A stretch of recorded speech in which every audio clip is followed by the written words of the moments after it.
Today I'm going to be reviewing this Amzchef Masticating juicer, and it's pretty nifty, but I'm going to first unbox it, get all the pieces together, and then I'm going to make a juice for you guys and even do a taste test. So let's go ahead and get started. All right, guys?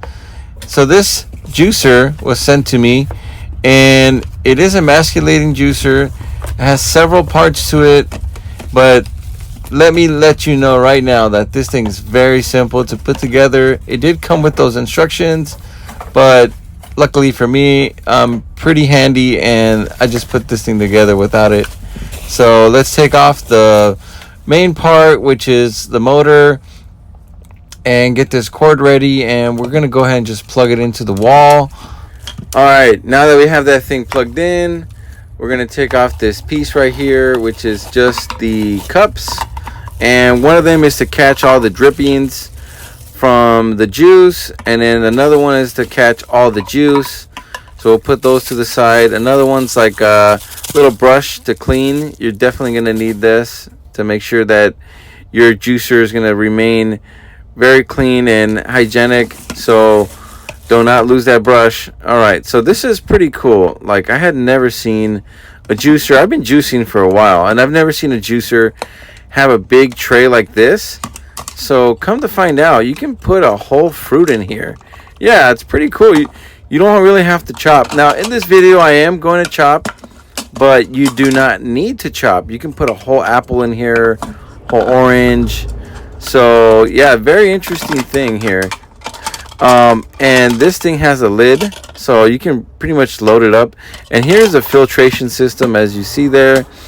It's like a triple filter, so you don't get any kind of pulp, which I don't like pulp. And to use the handle here, there's a little button on the inside, and like I said, to put this thing together is pretty simple. You just snap it down and it's ready to go. Like, it's not much to it, you guys.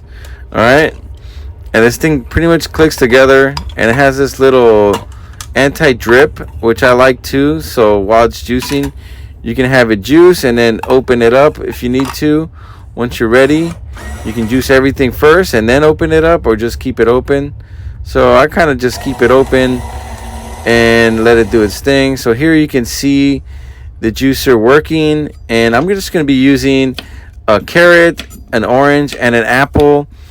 And just so you guys know, I am reviewing 3 juicers, so check out my other videos for those juicers. And I'm going to go ahead and slice these apples up and chop them up into 4 pieces.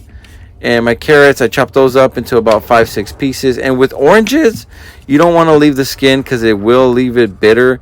So I'm using a Kyoku knife, and this is just a very sharp knife, so be careful when you're using it. And slice all the edges, all the skin of the orange. This is the way I do it. So then after that, I just slice it in half, and we're pretty much ready to go.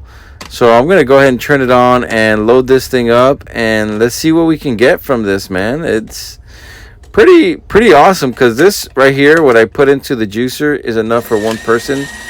And this is going to make about 16 ounces of juice. All right. So this wasn't necessary. The plunger, I felt like I put it in there and it wasn't really doing much, because it kind of does it on its own. It's almost like an automatic feed. You kind of let it do its thing, and it juices for you, which is pretty cool. So as you can see, the juice is coming out, and this thing is almost ready to go. So I'm going to go ahead and pour it into my cup. Look at how lovely this juice is. Let's try out this juice. Oh yeah. Woo-hoo! Now that, my friends, is a good juice. Let's go clean this thing up. If you go ahead and go into my description, you'll see the very first link is a link to buy this juicer, and it is on Amazon. So go ahead, it's a direct link. So to clean your juicer, the way I clean it is I put it on high heat, the water, and then I scrub everything down. First, I take all the juice out, take all the excess that gets stuck. I get my brush and I really give it a good detail. And steaming hot water is enough to clean this. I do put soap, and then I run it with hot water at the very end. This is the way that I clean my juicers, so check it out, you guys.